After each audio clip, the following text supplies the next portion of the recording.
안녕하세요. 와니경제TV입니다. 네. 오늘은 이제 요새 가장 많이 화두가 되고 있는 세금 중에 하나인 이제 보유세 관련해서 조금 뭐 재산세나 그다음에 종부세 관련해서 조금 얘기해 보려고 하고요. 우리가 어느 정도 뭐 인지는 하고 있는데 그래도 한번 전반적으로 한번 살펴보려고 하고 있고, 뭐 완전 정복이라기보다 그냥 기초적인 개념이 조금 강하다라고 보시면 될 것 같아요. 작년에 비해서 이제 공시가격이 급등하다 보니까 아마 올해 이제 6월 1일 기준에 이제 재산세, 그다음에 종부세가 조금 많이 나오실 것 같으니 조금 의사결정에 조금 도움이 되셨으면 하는 마음에서 영상을 지금 촬영을 하려고 합니다. 네. 일단은 오늘 뭐 보유세는 뭐냐 그런 거 조금 설명드릴 거고요. 그다음에 재산세는 이제 지방세거든요. 그다음에 종부세, 종합부동산세는 국세. 그다음에 1세대 1주택 혜택은 뭐가 있을까? 이거 좀 정리해 봤고, 그나마 할 수 있는 절세 전략, 뭐 엄청난 드라마틱한 절세 전략은 아니지만 한번 같이 고민해 보자라고 해서 한번 정리를 해 봤습니다. 보유세는 뭘까요? 우리가 이제 부동산, 특히 이제 주택 관련해서 제가 정리를 해온 거니까, 뭐 주택을 가지고 있으면 이제 취득할 때 내는 뭐 취득세는 이제 지방세고, 그다음에 이제 보유할 때 내는 세금이 이제 재산과 관련된 세금, 재산과 관련된 세금에 이제 바로 재산세와 종부세가 있고요. 소득과 관련된 세금. 예를 들어서 내가 주택을 가지고 있을 때 뭐 월세를 이제 내놨다. 그러면 이제 월세를 받으면 이제 소득이 생기는 거니까 그거 관련된 세금이 이제 임대소득세. 그래서 재산을 보유할 때 발생되는 세금의 종류는 크게 두 가지. 재산세와 재산과 관련된 세금과 이제 소득과 관련된 세금이 있는데, 오늘은 보유세 중에 재산과 관련된 세금에 대해서 얘기를 할 겁니다. 그리고 뭐 조금 더 얘기를 해보자면, 부동산 주택을 이제 매각을 하면 당연히 이제 개인과 관련된 양도소득세를 과세를 하게 되지요.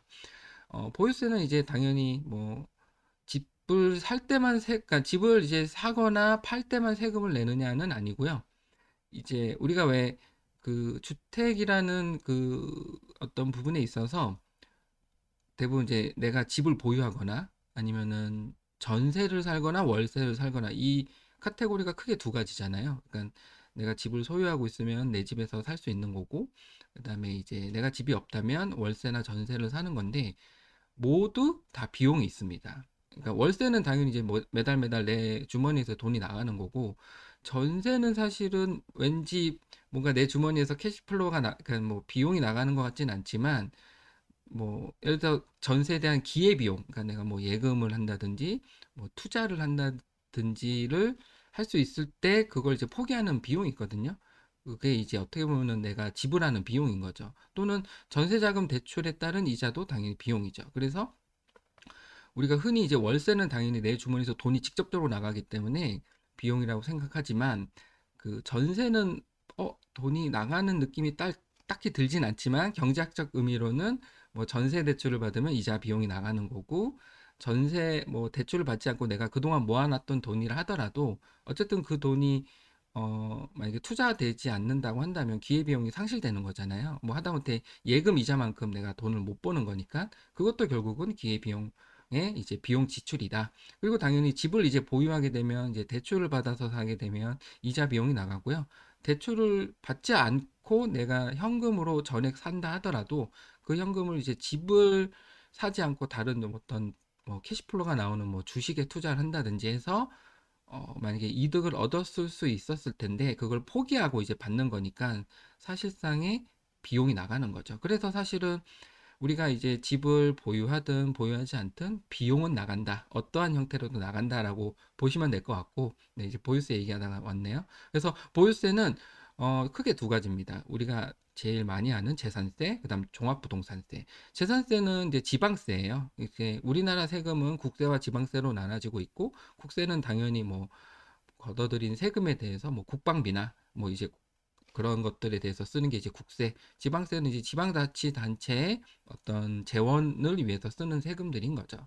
그래서 다르다 이렇게 보시면 될 것 같고요. 지방세 납세 의무자, 지방세 과세 기준일은 6월 1일이에요.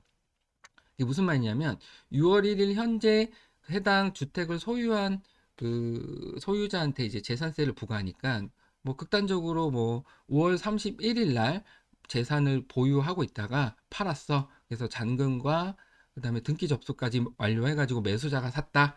그러면은 5월 31일 기준으로 판 사람은 재산세를 내지 않고요. 6월 1일 현재 그 주택을 보유한 매수자가 이제 주택에 대한 재산세를 내게 돼 있죠. 그래서 보통 일반적으로는 6월 전후의 매매 계약서에는 그 특약을 넣어서 제세 공과금을 어떻게 부담할 건지에 대해서도 뭐 명확하게 하시는 그런 사례도 많이 있습니다.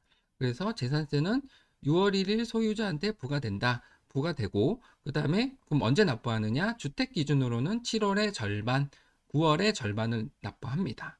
이렇게 보시면 될 것 같고 종합부동산세는 사실은 기본적으로는 재산세 납세 의무자가 종합부동산세를 부담해요. 그러니까 내가 재산세를 내지 않았다? 그러니까 뭐 납세무자가 아니다? 그러면 그 해에 종합부동산세 납세무자가 아니게 되는 거죠. 반대로 얘기하면 재산세 납세 의무자는 종합부동산세 납세 의무자와 동일하다. 이렇게 보시면 될 것 같고요. 음, 종합부동산세는 기본적으로 인별로 과세해요. 그게 무슨 말이냐면은 내가 A주택, B주택 뭐 이렇게 갖고 있다고 한다면 그걸 전체를 다 해서 계산을 하는 거고요. 재산세는 재산별로 부과가 된다고 보시면 될 것 같아요. 그래서 성격이 조금 다르다. 이렇게 보시면 될 것 같고, 뭐, 그러면 지방세도 내고 종합부동산세도 내나, 그러니까 재산세도 내고 종부세도 내나요? 라고 보시면 둘 다 내죠. 다만, 종합부동산세에서는 뭐, 조금 이따 제가 설명드리겠지만, 재산세 납세분만큼은 차감해준다라고 보시면 될 것 같습니다. 종합부동산세는 언제 내느냐? 12월에 냅니다. 그래서 7월, 9월, 12월이 보유세와 관련된 납부 기간이다라고 보시면 될 것 같습니다. 재산세 한번 살펴볼까요? 재산세는 주택 기준으로 제가 설명드리면 기본적으로 공시가격을 기준으로 해요. 공시가격은 원래 지방세법에서 이제 재산세 그 가격에 대해서는 원래 어떻게 규정이 되어 있냐면 시가표준액이라는 조금 어려운 단어를 쓰고 있는데 그냥 간단하게 주택인 경우에는 공시가격 뭐 우리가 흔히 얘기 이제 아파트는 공동주택 가격으로 이제 공시가 되고 있고 단독주택 같은 경우는 개별주택 가격으로 공시가 되는데 어쨌든 이 공시 가격을 기준으로 한다. 그러니까 뭐 현재 내가 공인중개사 그 옆에 이제 사무실 가서 근데 아파트 가격이 뭐 KBC사에서 뭐 10억이다 이 기준이 아니고요. 근데 당연히 공시가격 기준으로 계산하고요. 거기에 공정시장가액 비율을 곱합니다. 그러니까 예를 들어서 공시가격이 10억이다. 근데 공정시장가액 비율만큼 약간 어떻게 보면 조정이 되는 거죠. 공정시장가액 비율은 어떻게 정의되어 있느냐? 일반적인 주택 경우에는 60%. 그러니까 내가 10억이면 60%를 곱하면 6억으로 이제 계산이 되는 거죠. 다만 1세대 주택 같은 경우에는 43%에서 45%로 규정되어 있습니다. 1세대 1주택으로 인정되는 주택에 한해서는 시가표준액 3억 원 이하의 주택인 경우에는 100분의 43, 그 다음에 3억 원을 초과하고 6억 원 이하의 주택일 경우, 그러니까 시가표준액이 그러면 100분의 44, 그 다음에 44%죠. 그 다음에 시가표준액을 6억을 초과하는 주택인 경우에는 100분의 45를 적용한다고 보시면 될 것 같고요. 일반적으로는 60%다. 그러면 공시가격에 공정시장가액 비율을 곱하면 과세표준이 나옵니다. 이 과세표준에 이제 세율을 적용해요. 세율은 0.1%에서 0.4%까지 되어 있습니다. 이게 무슨 말이냐면은 밑에 이제 보시면 방금 계산한 그러니까 공시가격에서 공정시장가액을 곱했더니 6천만 원 이하가 나왔어. 그럼 세율은 0.1%. 그게 만약에 6천만 원에서 1억 5천 구간이야 0.15%. 그다음에 1억 5천에서 3억 원 구간이면 0.25%. 그다음 3억 원을 초과할 경우에는 0.4%라고 보시면 될 것 같습니다. 그리고 요 표를 계산하는 방법은 만약에 내가 한 5억 공시가격 곱하기 공정시장 가액 비율이 과세 표준이니까 그게 3억 원을 초과해서 5억이 나왔다. 그러면 세율이 40%니까 0.4%니까 5억 곱하기 0.4%를 하고요. 거기에 이제 누진공제 63만 원을 빼면 딱 세금이 나옵니다. 누진공제는 이게 세율 구간이 이제 누진 구간으로 올라가기 때문에 각각 구간마다 이제 적용되는 세율이 다르거든요. 그래서 6천만 원 이하에는 0.1%가 적용됐을 거고 6천만 원부터 1.5억 원 이하는 사이는 0.15%, 그다음 1.5억 원부터 3억 원까지는 0.25%, 그다음에 3억 원까지는 0.4% 적용된다 보시면 될 것 같아요. 그래서 그 나온 세금을 7월, 9월에 두 번, 그러니까 2분의 1씩 분납한다라고 보시면 될 것 같습니다. 네. 재산세 납부 일정 조금 더 정확하게 좀 약간 디테일하게 보면은 6월 1일 과세 기준일이 아까 제가 말씀드렸지만 납세 의무자, 네, 이날 현재 납세 의무자 보유한 사람이 그 다음에 1차 납부는 이제 7월 달에 16일부터 31일까지 주택분의 2분의 1 납부하고요. 9월 16일 날부터 30일까지 2차 납부, 나머지 2분의 1을 납부합니다. 다만 이제 500만 원을 초과할 경우 분납도 허용하니까 요거 이제 활용하시면 좋을 것 같고, 근데 이제 재산세가 작년, 금년 계속 공시가격이 뭐 오를 수도 있고 떨어질 수도 있는데, 만약에 오른다는 가정하에 세부담 상한제가 있습니다. 그러니까 무작정 막 높이진 않고요. 작년 재산세 최대 150%, 여기 보시면 주택 공시가격이 3억 원 이하인 경우에는 105% 정도의 상한 비율, 그러니까 오르는 캡이 있는 거죠. 그래서 요걸 씌우니까 어느 정도 세부담에 대한 상한이 있다, 이거 정도 이해하시면 될 것 같고요. 그래서 어, 어떻게 보면은 이제 각자 처한 이 현실에 따라서 조금씩 세금이 달라질 수 있다, 이렇게 보시면 될 것 같습니다. 그리고 이제 종합부동산세는 종부세. 아까 이제 제가 재산세 설명드렸고, 재산세는 이제 재산에 대해서 이제 부과하는 거죠. 뭐 강남구청, 뭐 서초구청, 뭐 양천구청, 아니면 뭐 경기도 용인시 이렇게 부과를 하는 거고요. 종합부동산세는 국가에서 부과를 합니다. 그래서 국세고, 요거는 이제 국세청에서 부과를 한다고 보시면 될 것 같고, 고지세액입니다. 주택 전반적으로 이제 과세 대상 또는 이제 납세 의무자의 그런 범위를 보면, 주택분 재산세에 대해서 납세 의무자가 전체, 그러니까 이게 무슨 말이냐면은 주택분, 아까 제가 말씀드린 재산세 납세 의무자는 종부세 납세 의무자 대상이 된다. 그 다음에 종합합산 토지랑 별도 합산 토지라고 해서 종부세는 이게 또 분류하는 체계가 있거든요. 그래서 정부 전국 합산 공시가 5억 원 초과하면 이제 종합합산 토지와 관련된 종부세를 내고요. 별도 합산이다 그러면 이제 80억 원 초과하면은 그렇게 내는데, 오늘 이제 주택과 관련된 거니까 재산세 납세 의무자는 이제 종부세 납세 의무자와 동일하다, 이렇게 보시면 되고요. 과세 표준은 전국 주택 공시가격의 합계를 인별로 계산하고요. 그래서 뭐 A 지역에 뭐 주택을 갖고 있고 B 지역에 주택을 갖고 있으면 그 공시적 가격을 다 합합니다. 거기에 기본적으로 9억을 빼줘요. 제가 12억으로 알고 있는데요. 그건 제가 좀 이따 설명드릴 거고, 일단은 기본적으로 9억을 빼줍니다. 거기에 공정시장가액 비율 60%로 계산을 합니다. 아까 그 재산세 공정시장가액 비율의 일반 주택하고 똑같죠? 뭐 1세대 1주택 같은 경우에는 이제 조금 낮아지긴 하지만 어, 일단은 기본적으로 60%. 그래서 그렇게 나온 주택에 대한 종부세 세율이, 이게 그 과세 표준이 만약에 0.5%부터, 이게 제가 조금 네,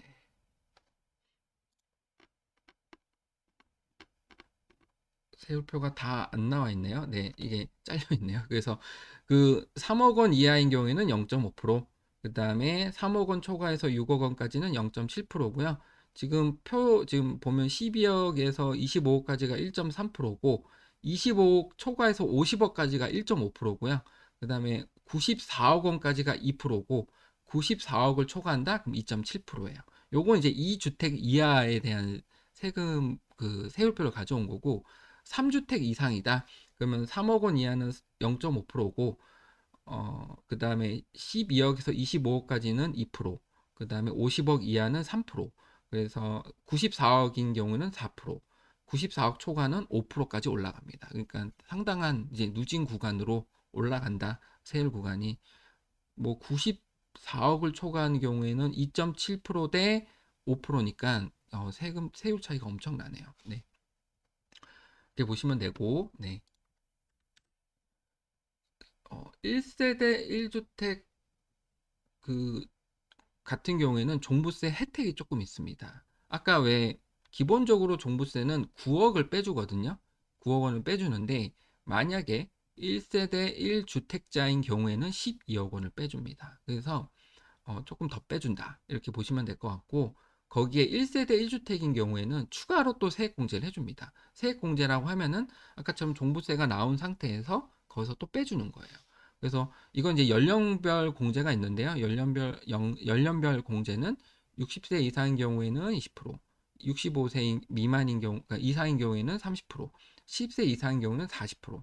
그러니까 60세에서 65세 사이는 20%라는 얘기죠. 그래서 최대 40%까지 공제를 해주고, 보유기간별 공제도 있습니다. 그래서 5년 이상 보유했다 20%, 10년 이상 40%, 15년 이상 50%를 공제해 줍니다. 그러면 70세 이상이고 15년 이상 보유했다라고 하면 최대 90%까지 공제해 주느냐? 그건 또 아니고 최대 80%, 한도는 80%까지다. 그렇게 해서 공제가 된다. 그러면 그러니까 1세대 1주택자에게는 기본 공제가 3억을 더 해주는 것 플러스 이제 연령별 공제와 보유기간별 공제가 있기 때문에 종부세 혜택이 종부세 절감 혜택이 좀 크다 이렇게 보시면 될 것 같아요. 그나마 이제 조금 우리가 재산세와 종부세는 사실은 어떤 절세 전략이 조금 뭐 할 수 있는 부분이 많지 않습니다. 왜냐하면 뭐 이걸 어떻게 어떤 의사 결정에 따라서 뭐 줄어드는 게 아니라 재산 가격에 이제 어떻게 보면 영향을 받기 때문에 공시 가격에 영향을 가장 크게 받기 때문에 절세 전략이 그렇게 큰 의미는 없으나 그래도 한번 정리를 해오면 뭐 굳이 뭐 1번 같은 경우 6월 1일 매도하기 전에 이제 매도를 하시면 이제 매수자가 이제 재산세를 부담하는데 요건 이제 그냥 아 그렇겠구나라고 생각하시면 되고요. 공동명의 전략에 대해서 이제 뭐 유튜브나 이런 채널에서 많이 나오고 있어서 조금 이제 말씀드리면 내가 이제 종부세는 이제 인별과세니까 내가 만약에 9억까지 이제 공제 받을 수 있는데 공동명의로 하게 된 경우에는 각각 그러니까 다시 말씀드리면 공동명의, 그러니까 1세대 1주택인 경우에는 공동명의를 하지 않고 단독으로 하면은 12억까지 공제되잖아요. 그런데 공동명의를 한다. 단독일 경우에는 12억, 공동명의를 하면은 9억, 9억이니까 최대 18억까지 이제 공제가 되는 거죠. 공동명의 전략 이거 조금 잘못된 것 같은데요. 제가 잘못 쓴 것 같고.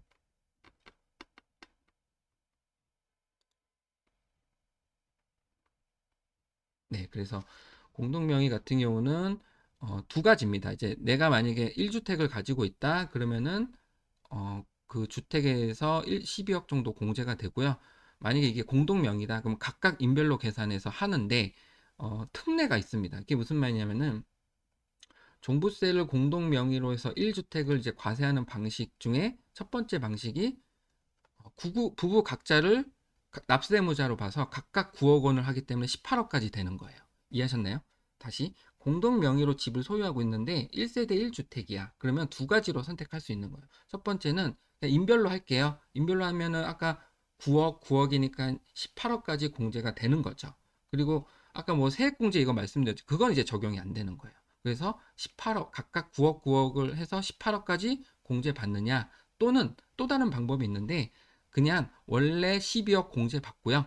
그리고 나서 누진세율하고 이제 그 아까 왜 연령별 공제랑 그 보유 기간 공제가 있었잖아요. 그걸 적용받겠다라고 선택할 수가 있어요. 그래서 어 결국은 공동명의니까 최대 18억으로 할 거냐 아니면 12억에 그다음에 세액 공제 아까처럼 연령별 공제랑 그다음에 보유기간별 공제를 적용받을 거냐를 선택하실 수 있고요. 기본적으로는 인별과세라고 보시면 될 것 같습니다.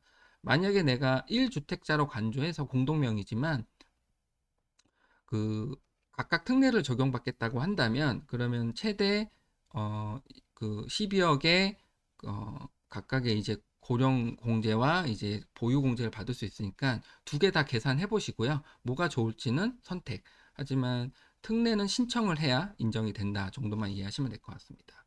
네, 이렇게 보시면 될 것 같고, 그다음에 또 하나는 이제 세부담 상환이 있으니까 뭐 어느 정도 이게 적용이 돼서 나오긴 하는데 한번 그래도 확인해 보셨으면 좋을 것 같고요.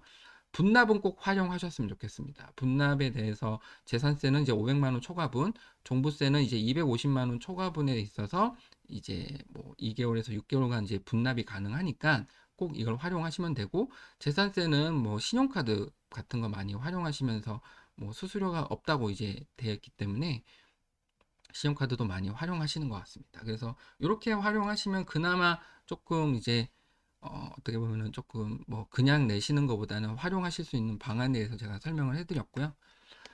정리를 하자면 이제 과세 기준일은 이제 6월 1일이다. 이건 뭐 다 아는 얘기인데 한번 정리를 해봤고 재산세는 7월, 9월 분납, 분납도 가능하고 세부담 상한이 있다. 그렇게 보시면 되고 종부세는 12월에 납부를 하고 그 다음에 기본공제 9억 원, 1세대 1주택은 12억 원 이다 이렇게 보시면 되고 1세대 1주택 혜택은 기본 공제 12억에 고령 장기 보유 공제 최대 80%까지 적용이 된다 이렇게 보시면 됩니다. 절세 포인트는 아까 이제 가장 이제 또 많이 얘기가 나오는 게 공동명의니까 그거 한번 고민해 보시면 좋을 것 같고 분납도 활용하시면 좋을 것 같습니다. 공동명의는 1세대 1주택인 경우에 기본적으로 인별로 신청하면 9억 9억에서 18억까지 할 거냐 아니면 그냥 1인으로 봐서 12억을 적용하고 그 다음에 세액공제, 고령 장기 보유 공제를 적용받을 거냐는 각각 계산해서 뭐가 더 좋은지 선택을 하시면 되고요.